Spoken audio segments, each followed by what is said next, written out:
Olá, pessoal do Café com Leitura e você. Estamos aqui novamente. Vamos dar continuidade ao livro Extraordinário Poder de Deus, escrito por Eliane Bartoloni. A vitória em aparentes derrotas. Tudo começou em 25/2/2021, quando me consultei por não estar bem. Tomei os medicamentos e fiz o exame para o Covid, já que meu esposo se encontrava internado por essa doença. Porém, o resultado do exame estava demorando em sair devido à grande demanda. Enquanto isso, fiquei tranquila em tratamento, isolamento e consultando online até que a minha saturação caiu consideravelmente e a médica me pediu para ir a um hospital. Fui amparada pelo meu filho Natan e sentia já dificuldade em subir as escadas mesmo devagar. Porém, não sentia falta de ar. Isso era no dia 1º do 3. Quando fui atendida, ainda na poltrona do PA, já medicada e com catéter de suporte de oxigênio, ouvi o médico falar em meia voz que não entendia como não sentia falta de ar com uma saturação tão baixa, e colocaram em mim uma máscara de oxigênio. E aqui começa a desenhar a nossa difícil história. Meu marido já internado e eu agora aguardando uma vaga. Preocupada de como estariam os meus filhos com pai e mãe internados. Que luta! A minha alma estava profundamente triste, mas continuei olhando para Jesus, a nossa esperança. Ainda que eu andasse pelo vale da sombra da morte, não temeria mal algum, porque tu estás comigo, a tua vara e o teu cajado me consolam. Pensava nesse salmo e o meu quarto foi a torre de oração, orando em palavras, às vezes sussurrando, em outros momentos só com suspiro da alma, regados a muitas lágrimas. O Paulo, meu esposo, me mandou uma mensagem pelo celular dizendo que tinha sido informado de que eu tinha sido internada no mesmo hospital onde ele estava. Contei-lhe que a tomografia mostrou que 70% dos meus pulmões estavam comprometidos. Tem uma frase de fé e convicção em que sempre digo: Deus é Deus, independentemente da situação. Quem me conhece já deve ter ouvido eu falar isso. E quando ele quer levar para junto de si, ele não precisa de nenhum tipo de doença para isso. E quando ele quer que fiquemos mais um tempo aqui, não tem doença, seja câncer, seja vírus. Não tem bala perdida, seja o que for para nos tirar a vida. Ele continua sendo Deus, amém? O Paulo foi ministrando a minha vida por vários dias, me trazendo mensagens de esperança e fé. Deus lhe concedeu forças espirituais e emocionais para me confortar pelo celular, mesmo ele estando muito doente. Trocamos algumas fotinhas e vimos como estávamos abatidos por aquele vírus. Ele me disse um dia que eu estava dentro da arca, que Deus era comigo e que eu estava amparada e guardada por ele. Entendemos que Deus o estava usando para me fortalecer, pois a batalha estava começando. Apesar de todo o tratamento, meu organismo não respondia. No dia 5/3, os médicos me informaram que precisava ser transferida para a UTI. Naquela hora comecei a chorar feito criança, e foi exatamente como diz a palavra em Jó 3:25. Porque aquilo que temia me sobreveio, e o que receava me aconteceu. Pedi que tentassem outras alternativas de tratamento, mas ali mesmo no quarto. Eles me falaram que era importante a UTI porque a saturação continuava caindo e o meu organismo já não respondia mais aos tratamentos não invasivos. Fiquei sabendo depois que a saturação estava em 53. Fui internada com 70. Só pedi que avisassem os meus filhos e fui para lá, onde chorei muito, pois percebi que o meu quadro estava mais severo. Pensem comigo. Paulo sempre tomou as decisões mais difíceis, cuidou de todos em casa. Agora não podia fazer nada naquele momento. Estava refém do mesmo vírus e internado no mesmo hospital.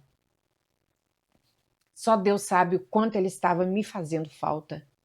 E saber que ele estava na UTI lutando pela sua vida me dói muito. Graças a Deus que ele não precisou ser entubado, mas teve complicações graves que, ao tomar anticoagulante teve uma hemorragia interna, o que soube depois da minha alta médica. Estávamos vivendo tempos difíceis e desafiadores para a família Gomes Batista como nunca antes. Interessante que eu estava sofrendo fisicamente e emocionalmente, mas me sentia segura em meu espírito. Algo sobrenatural de Deus, amém? O Senhor é aquele que vai adiante de ti. Ele será contigo, não te deixará, nem te desamparará. Não temas nem te espantes. Deuteronômio 31:8. Quando passares pelas águas, estarei contigo, e quando pelos rios, eles não te submergerão. Quando passares pelo fogo, não te queimarás, nem a chama arderá em ti. Isaías 43:2. Fiquei sabendo depois de que quando fui para a UTI já entubada, os médicos notaram pelo sobrenome e depois pelos prontuários que Paulo e eu éramos casados e estávamos de frente para o outro, separados por uma cortina. Depois de uma reunião, deixaram como estava, mas combinaram de tomar cuidado quando fossem falar para que não soubéssemos de nossa proximidade nem de nossos quadros clínicos. Porém, meu marido já sabia, porque viu me levarem para lá quando estava meio acordado e ouviu falar em meu nome. Bem, meus irmãos, vou passar agora algumas experiências que tive enquanto estava entubada. Eu me pergunto, foram sonhos ou visões? Eu os relatei com muito temor a Deus e responsabilidade diante de todos. Sabemos e lemos a Bíblia que alguns personagens tiveram sonhos e interpretação de sonhos, como, por exemplo, José. Sonhos e visões, na grande maioria, são figurativos, mas sempre trazem uma mensagem. Nessas experiências, a cada episódio, eu me via internada numa UTI diferente. Em um detalhe, não me via entubada. Eu estava bem, sem nenhum sintoma. Eu vi vários pacientes que estavam ali internados comigo nos sonhos. Porém, muitos deles estavam ligados a diferentes máquinas. Via claramente os seus rostos e era sempre tarde da noite ou de madrugada. Em determinada hora, eu era acordada com uma voz forte, firme, mas educada e me chamava. Cleonilda, é hora de acordar, hora de orar. Eu acordava e respondia, sim, é hora de guerrear. Eu estava deitada, coberta com um lençol e sem nenhum equipamento ligado ao meu corpo. Tinha a convicção de que tinha sido acordada com o propósito de declarar saúde, cura e livramento de morte a todos nós internados. Eclesiastes 3 nos diz que é tempo para tudo, tempo de nascer e de morrer, tempo de plantar e de colher, tempo de rir e de chorar. O tempo era de orar. Nesse momento eu orava a palavra, orava vários versículos, como o Salmo 91 e 121, Efésios 6, do 10 ao 17 e outros textos. Quando eu estava orando, vi uma enfermeira que entrava na UTI. Essa cena se repetiu várias vezes. Era como se fosse uma rotina. Ela entrava com uma bandeja de medicamentos e caminhava até os pés da minha cama e ficava me olhando. Ela usava sapatos, meias, vestidos e um avental muito bem feito com um tecido especial, delicado. Linho, nunca vi um tecido como aquele. Eu não via o rosto dela com clareza, porque o ambiente era meio escuro. Era muito calma e serena. Me passava tranquilidade, paz e segurança. Eu prosseguia orando. Era uma batalha de muita oração. Em alguns dos sonhos, eu vi alguns pássaros como pardais, mas do tamanho do quero-quero, que entravam nas enfermarias e UTIs, como que por acaso pareciam inofensivos.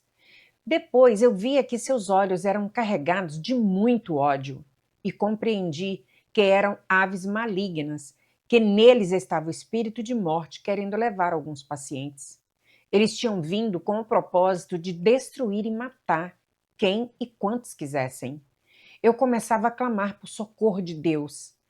E o discernimento que tive é que aqueles pássaros eram demônios e que vieram para matar. O mundo espiritual é real e precisamos estar atentos. Na verdade, na UTI nós ficamos vulneráveis e em todos os sentidos, inclusive espiritual. Por isso, a importância de orarmos pelos doentes. A oração de um justo pode muito em seus efeitos. E entendo que cada sonho, que cada oração, simbolizava o poder da igreja orando pelos doentes. Não pare de orar. Bem, em outro momento fui acordada novamente, porém, dessa vez percebi a urgência. Agora eu me encontrava em outra UTI, de tamanho médio e bem lotada. Parecia ser adaptada a uma das salas do hospital. Observei que tinha camas baixas que eram adaptadas para receber os pacientes, e outras eram camas apropriadas, mas havia pouco espaço entre elas. Nesse sonho, vi uma jovem senhora em coma juntamente com seus filhos gêmeos, ainda pequenos, todos embrulhados e com toucas, e também pareciam estar em coma. Percebi que o médico já não sabia mais o que fazer para eles despertarem. De alguma forma, eu sabia que eles estavam ali há alguns dias. Eu os via da minha cama, que também estava num lugar improvisado e apertado. Lembro-me com muita certeza de que estive neste lugar por várias vezes. Os casos ali eram muito graves. Todos ali dependiam de um milagre de Deus. Lembro muito bem dos diferentes sons de máquinas de monitoramento que eu via, e isso mexe até hoje comigo. Nesse dia, vi um homem de cabelos claros e crespos que estava ligado a máquinas diversas. Ele tinha despertado há pouco do coma. Pelas suas mãos, parecia um homem da lavoura, marcados pelo trabalho. O médico que eu atendia fazia com muita dedicação. Ele lhe explicava por sinais, como que em libras, que estava fazendo todo o possível, tudo o que podia. Nessa hora vi as lágrimas correndo pelo rosto do médico e eu tive a compreensão de que alguns membros de sua família foram acometidos com Covid-19 e que sua esposa estava em coma em estado gravíssimo. Em outra experiência, fui novamente acordada. Acordei pois sabia do meu compromisso de intercessão. E aqui deixo um recado. Muitas vezes somos acordados de madrugada ou bem cedinho e não é por acaso. Seguramente é para orar pelos necessitados que conhecemos e pelos que não conhecemos, mas Deus os conhece. Houve noites que eu estava cansada, com os olhos pesados, carregados de sono. Porém, eu sabia da minha responsabilidade pela qual fui colocada naquela UTI e seguia fazendo diferentes batalhas de oração. Em outro momento, eu estava em outra UTI, agora particular, onde estava internado um médico com todos aqueles aparatos. Esse médico eu já tinha visto em outras visões trabalhando. Ele era um profissional incansável. Eu ouvia algumas vezes conversando de que ele dobrava os plantões entre um hospital e outro. Ele se preocupava o tempo todo em salvar vidas. Ele ajudava onde fosse preciso, auxiliava os técnicos de enfermagem no seu plantão. Era incansável, muito humano. Eu não tinha visto nenhum profissional assim tão dedicado a ponto de abrir mão do seu descanso, em que lanchava rapidamente na hora de seu almoço ou jantar, para não perder tempo para dar atenção aos pacientes. Ele era muito respeitado e admirado por seus colegas. Sua esposa era farmacêutica e também dava suporte em atender os pacientes, pois eram muitos. Foi quando me surpreendi, pois ele passou mal e precisou ser internado, porém, na sua própria UTI, na sua casa. A sua esposa é que cuidava dele, medicando, e vez por outra vinham os profissionais da saúde ajudá-la. Seu quadro piorou e ele entrou em coma profundo devido às comorbidades. Era hipertenso, diabético e um quadro de hepatite agravado foi o que eu vi ser lido no prontuário. Todos os que os visitavam lamentavam por ele ter sido tão dedicado que não se preocupava consigo, mas doava-se a salvar os outros. Então clamei a Deus para reverter aquele quadro, para que ele fosse curado. E aí o vi envelhecendo, ficando com os cabelos brancos e com a aparência de uns 70 anos ou mais. Lembro-me de estender as mãos em direção à cama dele, mas infelizmente ele não foi curado. E eu agora orava a ressurreição de Lázaro, mas nada aconteceu. Então as máquinas foram apitando e parando, e ele faleceu. Nesse momento, ouvi uma voz me explicando que ele dera o seu melhor aqui na Terra, na sua profissão, na sua família e para os seus amigos, mas resolveu fazer tudo na sua força e conhecimento. Ele preferiu não dar crédito ao sacrifício de Jesus na cruz. Ele sabia, mas não se preocupou com isso. Deixou para depois. Achou que servir a Deus poderia ser atrapalho na sua vida, com seus amigos e enquanto profissional. Agora organizavam tudo para o seu velório e sua esposa começou a cantar músicas de invocações de entidades.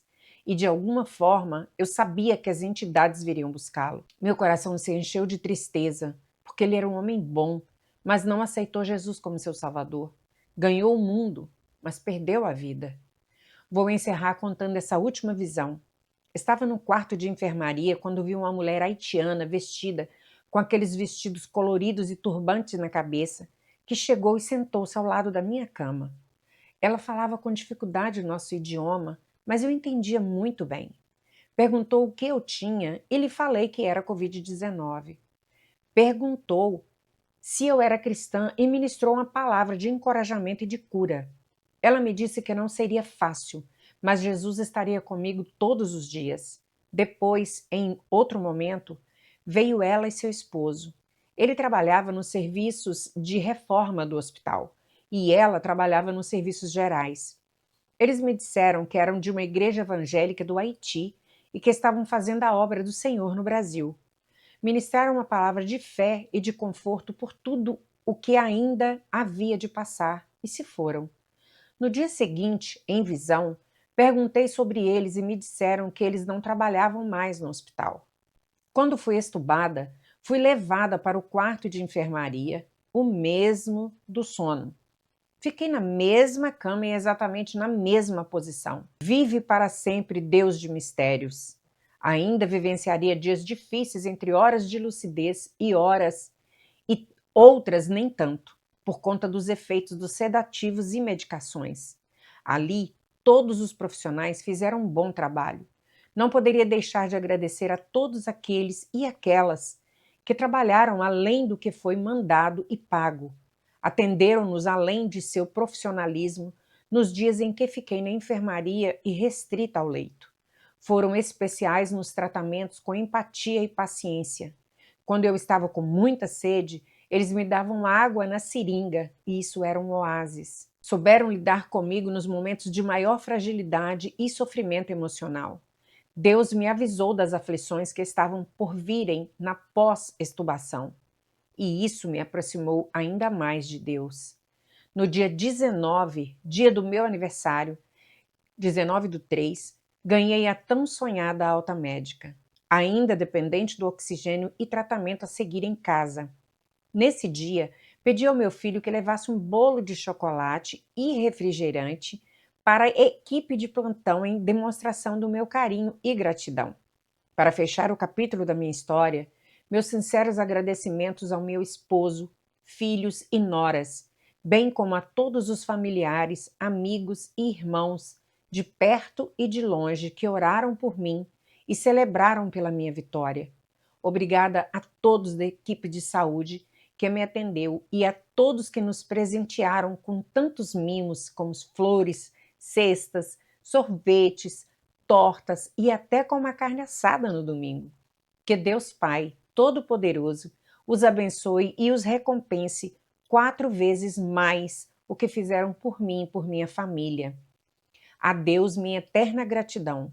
A Ele toda a glória, toda a honra, todo louvor e toda adoração para sempre e sempre.